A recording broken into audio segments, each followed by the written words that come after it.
आज हम लोग पढ़ने जा रहे हैं इलेक्ट्रिक फ्लक्स।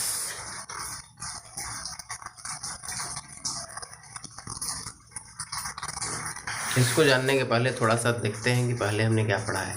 पहले हमने देखा है इलेक्ट्रिक फील्ड एक चीज़ होता है, उसके बाद फिर हमने कहा कि इलेक्ट्रिक फील्ड है तो इलेक्ट्रिक फोर्स होगा। कोई भी जब चार्ज बन गया था तो चार्ज के पास फील्ड हमें मिला, इलेक्ट्रिक फील्ड। फिर हमने देखा कि दो चार्ज अगर यहाँ पर आ गए किसी पॉइंट पे तो एक फोर्स मिलने लगा। आज एक नया क्वांटिटी हमारे पास आएगा जो हम पढ़ने जा रहे हैं, इलेक्ट्रिक फ्लक्स।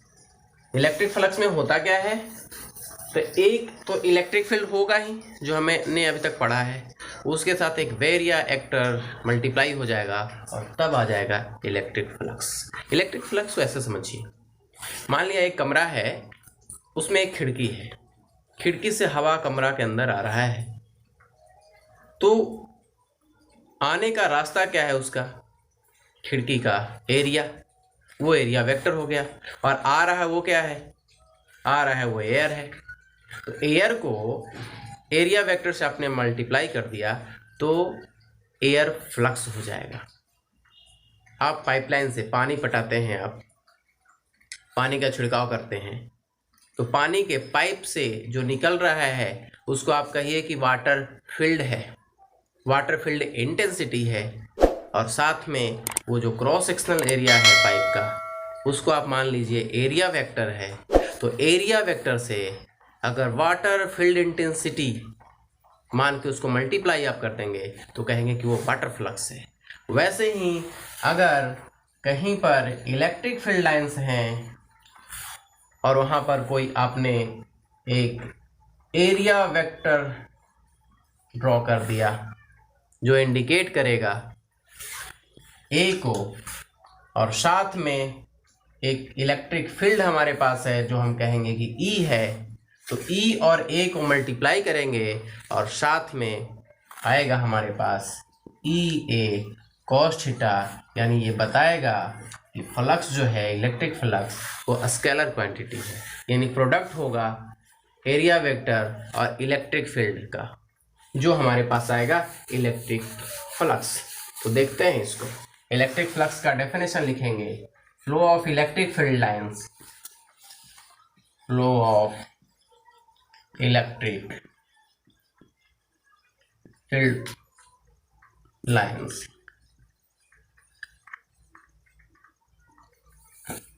थ्रू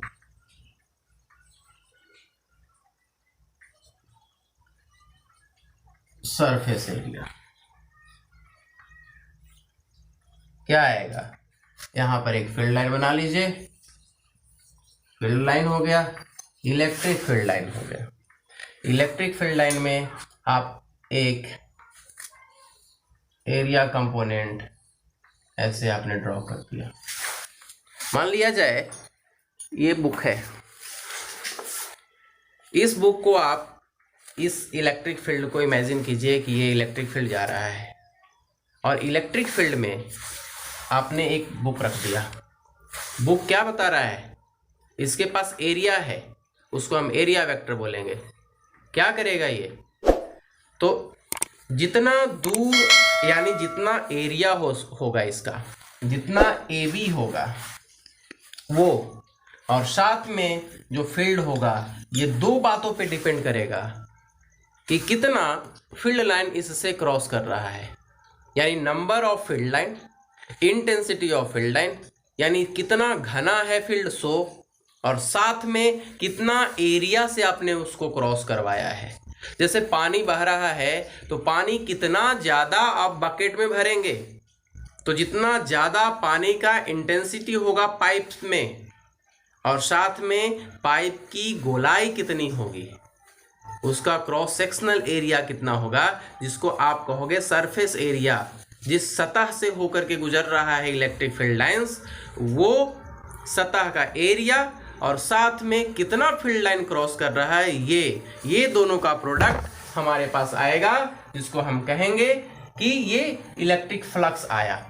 और एक चीज ध्यान देने वाली बात है कि सतह के परपेंडिकुलर, तो इस परपेंडिकुलर हमने एक लाइन ड्रॉ कर दिया परपेंडिकुलर, और ये हमारा फील्ड लाइन है।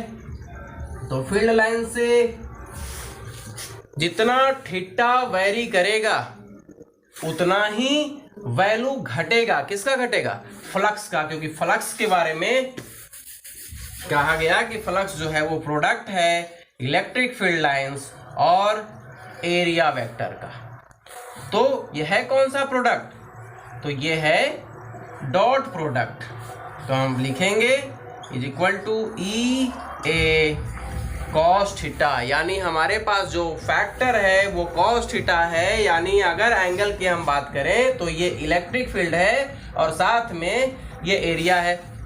अगर ये दोनों के बीच एंगल 0 होगा तो कॉस 0 का मान मैक्सिमम होता है जो 1 होता है, यानी कोई इफेक्ट नहीं डालेगा जब परपेंडिकुलर होगा तब, यानी ई ए कॉस थीटा होगा जो इंडिकेट करेगा कि इलेक्ट्रिक फ्लक्स कितना है। तो flux, electric flux equal to E A cos theta, यानी इलेक्ट्रिक फील्ड का वैल्यू साथ में एरिया वेक्टर का वैल्यू, दोनों का प्रोडक्ट हमारे पास आएगा इलेक्ट्रिक फ्लक्स के रूप में। यानी इसको हम ऐसे समझ लें कि अगर ये पाइपलाइन है, यहाँ से पानी बह रहा है, तो ये पानी बहने का डायरेक्शन है, वाटर फ्लो का डायरेक्शन ये है। तो इससे कितना और कब मैक्सिमम फ्लो करेगा, वाटर अगर है, वाटर से के कॉन्सेप्ट से आप समझ सकते हैं, electric field line water field line से समझ सकते हैं, electric field intensity water field intensity उसको आप कह सकते हैं, पानी के बहाव को आप कह दीजिए वाटर फील्ड इंटेंसिटी। तो जितना एंगल, जितना ज़्यादा इसमें फ्लो करेगा वाटर, यानी जितना ज़्यादा इलेक्ट्रिक फील्ड लाइन इससे जा रहा है, और डिपेंड करेगा कि आपने एंगल कितना रखा है। अगर आप सतह के एंगल को आप ऐसे बना दीजिए, आप बताइए कि इससे कितना होकर के जाएगा। पानी ऐसे जा रहा है, आप यहाँ पाइप को रख देंगे तो सबसे ज़्यादा कब जाएगा? जब थीटा का वैल्यू 0 होगा।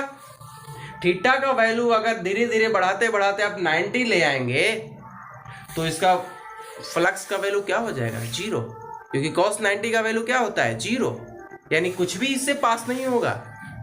तो सतह को परपेंडिकुलर रखना है, मैक्सिमम वैल्यू लाना है तो, क्योंकि किसी भी सतह से मैक्सिमम इलेक्ट्रिक फील्ड क्रॉस होना चाहिए। अगर ये सतह है तो इसके परपेंडिकुलर इलेक्ट्रिक फील्ड क्रॉस होना चाहिए, तब जाकर के फ्लक्स आपका मैक्सिमम होगा। अगर इलेक्ट्रिक फील्ड का डायरेक्शन ये है और आपने इस सतह को ऐसे रख दिया, अब बताइए कि इस सतह से ये एरिया वेक्टर को कितना टच कर रहा है इलेक्ट्रिक फील्ड लाइन?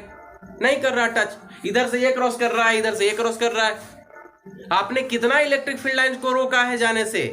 जितना इलेक्ट्रिक फील्ड लाइन को जाने से आप रोकेंगे, यानी जितना ज्यादा क्रॉस करेगा, मेरे कहने का मतलब जाने से रोकने का मतलब है कि आप कितना कवर कर रहे हैं। आप मैक्सिमम कवर कर पा रहे हो। ऐसे जैसे जैसे एंगल घटाते जाओगे, यहाँ से एक जा रहा था, अभी ये क्रॉस कर रहा है, रोक रहा था इसको। ऐसे अगर आप लाइव व्यू में देखना चाहेंगे तो ये चीज़, अभी ये इससे क्रॉस होगा, इस सतह से होके क्रॉस करेगा, लेकिन आप इसको आप एंगल कम करते जा रहे हैं, ये आप वैल्यू कम करते जा रहे हैं इसका। जैसे जैसे आप पैरेलल होते जाएंगे वैसे वैसे इससे क्रॉस करने वाला फील्ड लाइन घटता जाएगा, और अगर आप पूरी तरह पैरेलल हो गए तो फ्लक्स का मान 0 आएगा। तो मैक्सिमम वैल्यू आपको कब मिलेगा? जब आप 90 डिग्री केस बना दीजिए इसको और फ्लक्स फील्ड लाइन को जाने दीजिए, तो मैक्सिमम फ्लक्स आपको मिलेगा। यानी ये जो वैल्यू है ई ए कॉस थीटा, वो बताता है इलेक्ट्रिक फ्लक्स को। अभी तक हमने पढ़ा, सबसे पहले हमने फोर्स पढ़ा, उसके बाद हमने फील्ड पढ़ा, उसके बाद हम फ्लक्स पढ़ रहे हैं। फिर फोर्स के लिए हमारे पास F इक्वल टू आया था K Q1 Q2 by R square. एक बड़ा और एक छोटा लिखे तो ज़्यादा समझ में आएगा इसके साथ रिलेट करने में। फील्ड हमारे पास फील्ड आया जो K Q by R square आया। आज हमने पढ़ा फ्लक्स, जो flux is equal to E into area. Vector notation से ये डॉट प्रोडक्ट है, तो आप इसको लिख सकते हैं E इज इक्वल टू अगर आपको यहाँ नहीं क्लियर दिख रहा हो तो is equal to E into A cos theta, और फ्लक्स का मान मैक्सिमम कब होगा, जब कॉस थीटा का वैल्यू 1 होगा, यानी थीटा का वैल्यू 0 होगा। तो आज हमने देखा इलेक्ट्रिक फ्लक्स। अगले वीडियो में हम देखेंगे गॉस थ्योरम। जो इंटरेस्टेड हैं आप लाइक कीजिए, शेयर कीजिए और कमेंट्स कीजिए कि आपको और क्या चीज़ की ज़रूरत है, कौन सा टॉपिक आपको टफ लगता है, उसके अकॉर्डिंग हम आप लोगों को वीडियो उपलब्ध करवाएंगे। चैनल को सब्सक्राइब कीजिए। आगे मिलते हैं नेक्स्ट वीडियो में। Thank you.